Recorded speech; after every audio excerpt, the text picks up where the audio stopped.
প্রিয় ভিউয়ার্স, আজকের টিউটোরিয়ালে আপনাকে স্বাগতম। আপনি থাম্বনেল দেখে বুঝতে পারছেন যে আমরা কিভাবে একটা বিজনেস কার্ডকে মক আপ করবো। আজকের টিউটোরিয়াল থেকে তা আমরা শিখতে পারবো। তাহলে চলে যাচ্ছি আমরা আজকের বিজনেস কার্ডটি মক আপ করতে। এই কার্ডটাকে আমরা মক আপ করবো।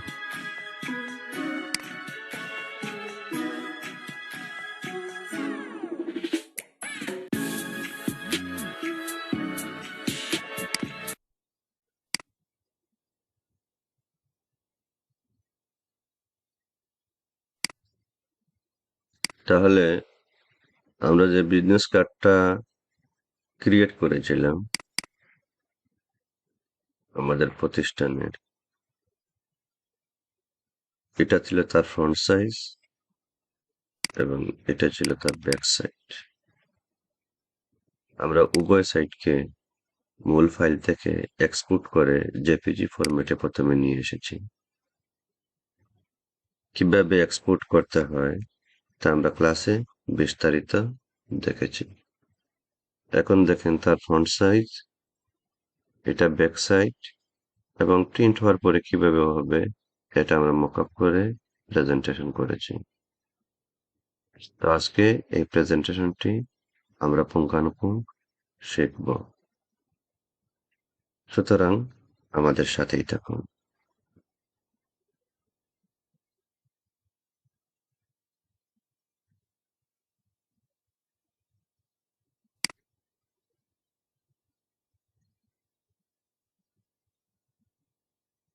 প্রিয় ভিউয়ার্স, ফাইলটি মকআপ করার জন্য আমরা অ্যাডোব ফটোশপ প্রোগ্রাম ওপেন করলাম। তারপরে ফটোশপ ফরম্যাটে আমাদের যে মকআপ ফাইল আছে, একটা মকআপ ফাইল টেমপ্লেট আছে, সেই টেমপ্লেটটা এখন আমরা নিয়ে আসতেছি। ওপেন থেকে এটা হলো আমাদের একটা মকআপ টেমপ্লেট। যেভাবে আমরা বিজনেস কার্ডের টেমপ্লেট বানিয়েছিলাম সেই রকম আপনার এরকম মকআপেরও টেমপ্লেট থাকে। ওই টেমপ্লেটে আপনি যে কোনো বিজনেস কার্ডকে কি করতে পারবেন, প্রেজেন্টেশন করতে পারবেন বা মকআপ করতে পারবেন। ফটোশপের ফাইলটি ওপেন করার পর আমাদের কাজ হবে আমরা এই লেয়ার প্যানেলকে ওপেন করব। এখানে আমরা দেখব এটা তার বিভিন্ন লেয়ার আছে। সব লেয়ার এখানে আমাদের বোঝার দরকার নেই, কারণ এই মকআপটা ক্রিয়েট করতে এই সমস্ত লেয়ার দ্বারা ডিজাইন করা হয়েছে। এগুলো ডিজাইনের লেয়ার, এখানে লেখা আছে ডিজাইন, ব্যাকগ্রাউন্ড ইত্যাদি। কিন্তু এখানে লেখা আছে ফ্রন্ট এবং ব্যাক। ফ্রন্ট মানে আমি বিজনেস পার্টের ফ্রন্ট অংশকে এখানে বসাবো, ব্যাক মানে ব্যাক সাইডকে এখানে বসাবো। এবং যে লেয়ার গুলাতে আমরা এইরকম দেখতে পারবো, এটা হলো গিয়ে স্মার্ট অবজেক্টের সিম্বল, এই থাম্বনেলকে বলে। তো এটা নিয়ে পরবর্তী ক্লাস আমাদের আসবে, সেখানে স্মার্ট অবজেক্ট কাকে বলে, এখানে কিভাবে অন্যান্য ফাইল স্পেস করতে হয়, এরকমই বা কাজ কেন করে, এটা আমরা বিস্তারিত আলোচনা করব এবং শিখব। তাহলে আমরা এই ফ্রন্ট লেয়ারটার উপরে আমাদের বিজনেস কার্ডের ফ্রন্ট সাইডটা নিয়ে আসব।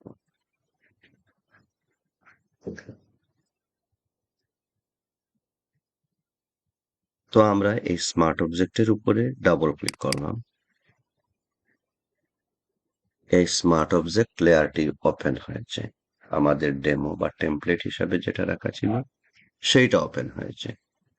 এখন আমরা কি করব, আমরা প্রথম পার্টে আমাদের বিজনেস কার্ডের যে সাইটটিকে দেখাতে চাই ওই সাইটটাকে ওপেন করব। এর জন্য আমরা চলে যাব আমাদের বিজনেস কার্ডের এই যেটা আমরা জেপিজি করেছিলাম ওই জেপিজিতে। মনে করেন আমরা দেখাতে চাচ্ছি এটাকে আমি ফ্রন্ট হিসাবে দেখাবো, তো আমি ওইটাকে ফটোশপে ওপেন করব। আমি যেটা, হ্যাঁ, ওপেন হয়ে গেছে। এখন এই লেয়ারটাকে আমি ড্র্যাগ করে ওই স্মার্ট অবজেক্ট যে লেয়ার আছে ওইটার উপরে রেখে দেব। তাহলে আমি সিলেকশন থেকে সিলেক্ট করে আমি কি করলাম, ড্র্যাগ করে ওইটার উপরে রেখে দিলাম এবং ওইখানে আমি অ্যাডজাস্ট করে নিব। হ্যাঁ,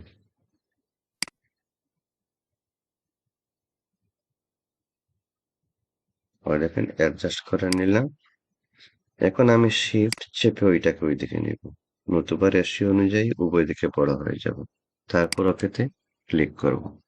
এখন যদি কন্ট্রোল এস দেই তাহলে দেখেন কি হচ্ছে। কন্ট্রোল এস দেওয়ার সাথে সাথে এটা ছিল আমার মূল টেমপ্লেট ফাইল। এখন দেখেন ওইখানে গিয়ে ওইটা প্লেস হয়ে গেছে।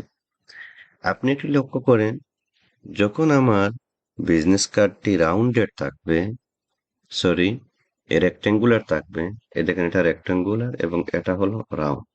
যদি রেক্টেঙ্গুলার ভাবে আমি আমার কাস্টমারকে, আমার ক্লায়েন্টকে দিতে চাই, তাহলে তো হয়েই গেছে এইরকম। কিন্তু আমি যদি চাই যে আমার এটা এরকম রাউন্ডেড হবে, তাহলে ওইটা আমি ওই পিছনের পার্টে অ্যাপ্লাই করে দেখাচ্ছি। আপনারা যদি রাউন্ড হয় তাহলে উভয়টাতে রাউন্ড করবেন, রেক্টেঙ্গুলার হলে উভয়টাতে রেক্টেঙ্গুলার করে দেখাবেন। তাহলে আমি আবার লেয়ার প্যানেলে গেলাম, এখান থেকে ব্যাক সাইড ডাবল ক্লিক করলাম, ব্যাক সাইডের প্যানেলটা, লেয়ারটা ওপেন হয়েছে। এখন আমরা চলে যাই যে আমাদের যে পার্টটাকে আমি ব্যাকে বসাতে চাচ্ছি, এটাকে আমি ওপেন করলাম। ওপেন করে ওইটাকে আমার ওই লেয়ারের উপরে ড্রাগ করে নিয়ে আসলাম। এখানে আমি এটাকে অ্যাডজাস্ট করব,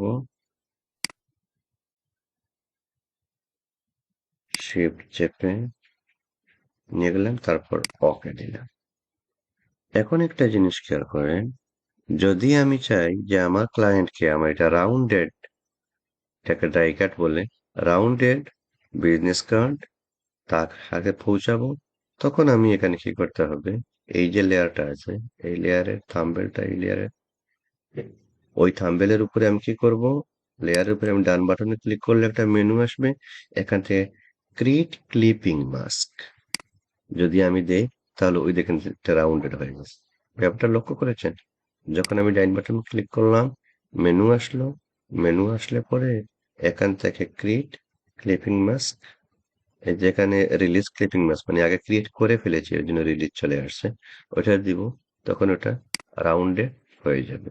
তারপরে যখন কন্ট্রোল এস চাপবো, ওইটা দেখেন আমার মূল টেমপ্লেট মকআপে রাউন্ড হিসাবে চলে গেছে।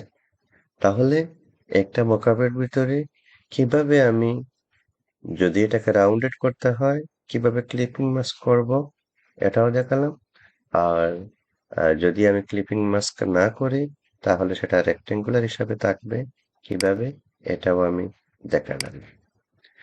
প্রিয় ভিউয়ার্স, আশা করি আজকের টিউটোরিয়াল থেকে আপনি অতি সহজভাবে কিভাবে একটি মকআপ টেমপ্লেটে আপনি আপনার কাঙ্ক্ষিত বিজনেস কার্ডটি এটাতে বসিয়ে লেআউট করে জেপিজি বানিয়ে কাস্টমারকে দিতে পারেন, তা সহজে বুঝে নিলেন। এখন কিভাবে এটাকে আমরা জেপিজি করব একটু দেখে নিন। মনে করেন এটা আমার ফাইলের, তারপরে আমরা ফাইল থেকে এক্সপোর্টে চলে যাব, এক্সপোর্ট থেকে এক্সপোর্ট এজ,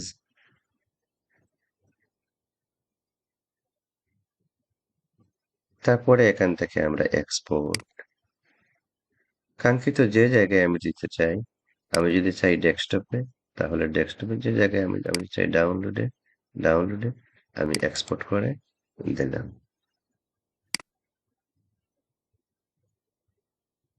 আমার ফাইলটি এক্সপোর্ট হয়েছে। আমি যদি ডাউনলোডে চলে যাই, মানে লোকেশন যেটা দিবেন সেটাতে আপনি যাবেন, আপনি ডাউনলোডে চলে গেলে আপনি ডাউনলোড থেকে ফাইলটা ওপেন করতে পারবেন। আজকে ছিল এ পর্যন্ত। ফাইলটি প্র্যাকটিস করবেন এবং গ্রুপে পোস্ট করবেন। আল্লাহ হাফিজ।